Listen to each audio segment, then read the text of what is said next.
Iraq invasion is only one of many.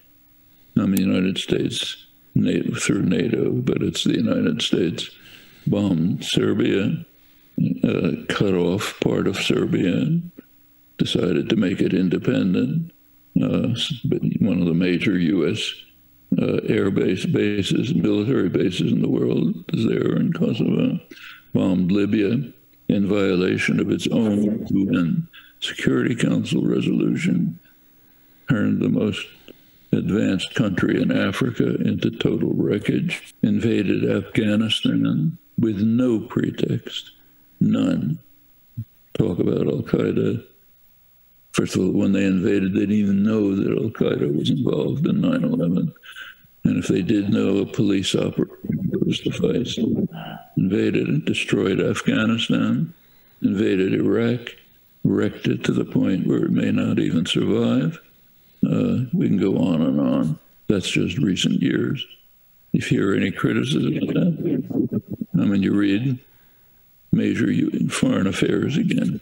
They talk about the liberation of Iraq. Does anybody talk about the liberation of Ukraine? Probably in Moscow they do. But you don't criticize the United States. Too dangerous. Just take a look at what happened at the International Criminal Court when the prosecutor raised the question, didn't do anything, just raised the question of investigating U.S. and Israeli war crimes.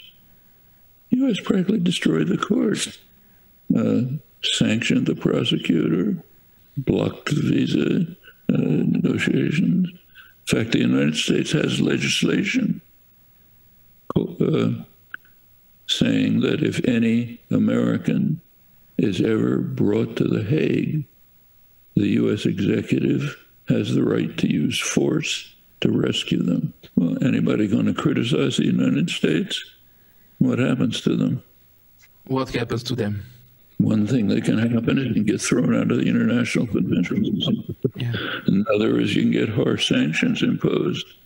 Another is your government can be overthrown by force. Iraq is a recent case.